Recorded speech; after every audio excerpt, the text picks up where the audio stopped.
I'm going to go ahead and fix this once we start pulling the frame and once we start pulling the core support out. There's a hazard that can get in the way.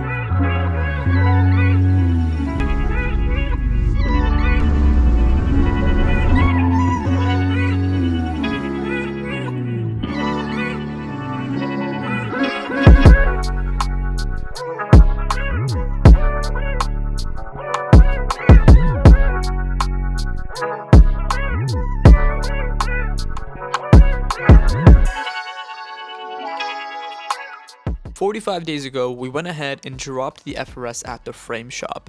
Now, I didn't know that they were going to take super long to go ahead and fix the car, but we finally got the car back and the frame is now straight. And we also got a couple of more things fixed on the car. Now, if you guys remember in episode 2 and 3, we were having an issue with the kill switch that the previous owner installed. That kill switch is completely gone. So if you guys are taking a look at the engine bay right now, there's no more kill switch in the car. Secondly, the core support is now on the car. This is one of the biggest things that we had with the FRS. The FRS was missing a solid core support, and with the core support now being on the car, we were also able to install an impact bar. Everything seems perfect, and honestly, it's going to be very hard to even tell that this car has been in a wreck as bad as it was. But now that we got the car back, it gave me some time to go ahead and order a couple of more parts, and we do have a lot more to do, so let's go ahead and hop straight into it. This right here is a license plate mount we got from the previous owner. He kind of just left in the car. I wasn't really going to run it on this car, but this car has no holes to run the front license plate anyways. And this plate relocator isn't like the $40 plate relocator you can get from Amazon. This is actually the race engine one, which is pretty expensive. So we might as well run this on the car.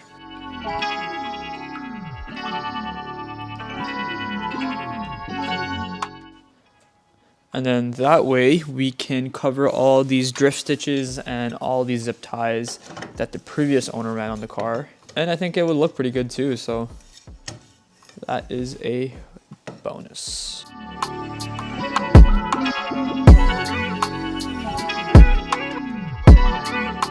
A major problem we have with the FRS is that the FRS is throwing multiple different lights on the dash. We have the traction light, we have the ABS light, and we also have a brake light on the dash that is always constantly on. And originally, I thought it was the clock spring. I thought replacing the clock spring might fix this issue. But after replacing the clock spring, these lights are still on the dash. After doing some research and going through multiple different forums, I found out that this issue is probably related to a missing fuse. After opening up the fuse box, I realized that we are missing the ABS fuse. So I went ahead and ordered the part. We're going to go and install that right now, and hopefully that solves the issue. Small little green tab right over here. This is what disables your ABS, and the previous owner, for whatever reason, had his ABS disabled, and hopefully this gives it back to us. I'm also just gonna put this to the side in case I drop this. Go right here. That should go right there. Ah, that was pretty simple. So what we're going to do is we are going to turn the car on, and hopefully those lights are gone. Okay, moment of truth. Let's see if the fuse was the issue. Oh, and we still have the lights on the dash. Okay, so that was a pretty big fail. The ABS, traction, and brake light is still on. I don't know what the issue is. I really thought it was going to be the fuse, but clearly it isn't. This is the code that I'm getting on the screen right now, and if any of you know what the issue may be, please leave it down in the comment section below, because honestly I have no clue. I really don't want to have to replace the ABS module, but it's kind of looking like I might have to. But it just sucks that the fuse wasn't the issue.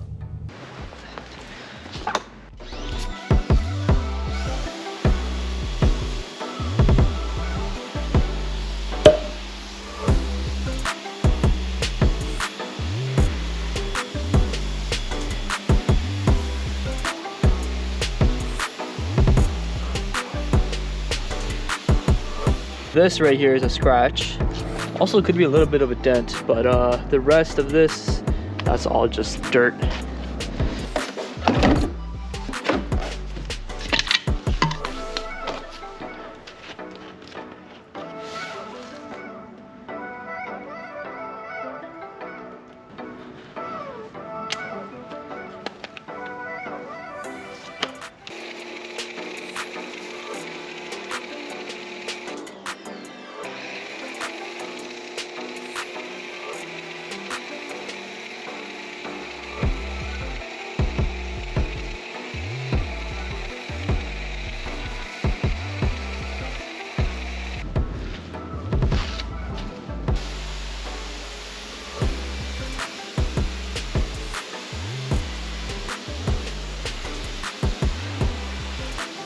Wow, it's actually finally clean, and the white actually looks pretty good on the car. The paint doesn't really matter too much. I know the paint's in pretty bad shape in other spots, but that's all going to be taken care of once we're finally done with the car. There's something that's going to go on with the car that is going to make the paint irrelevant. I'm going to leave that for a surprise, but yeah, the white actually looks pretty good.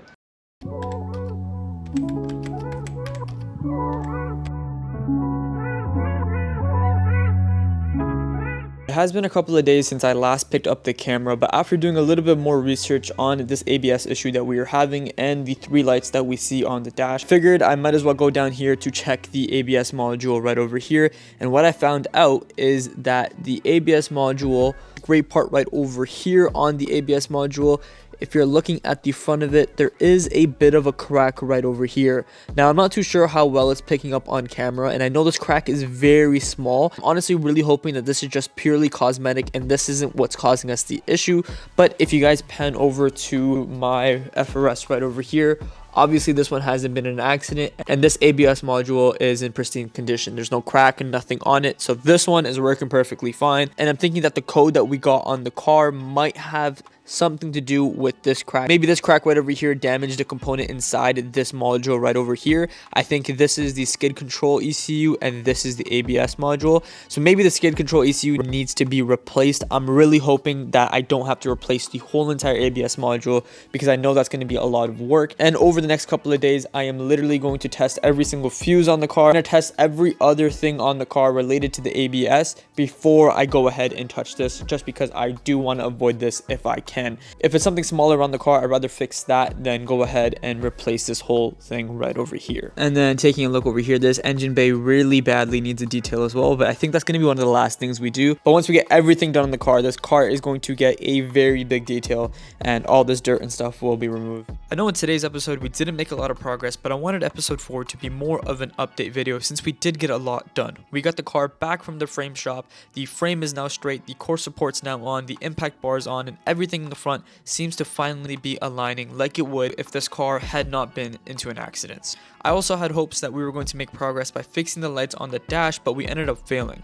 I contemplated putting that section into today's video just because we failed, but I did want to show that fixing a car like this does involve a lot of trial and error, and not everything goes to as planned. Now that we have the major damages in the front all sorted out, in episode 5 we are finally going to go ahead and start modifying the car, so definitely stay tuned for that. I also quickly just wanted to thank all you guys who have been showing love on the new series and wish you guys all a happy new year. Thank you guys for 3,000 subscribers, and I'll see you guys all in the next video.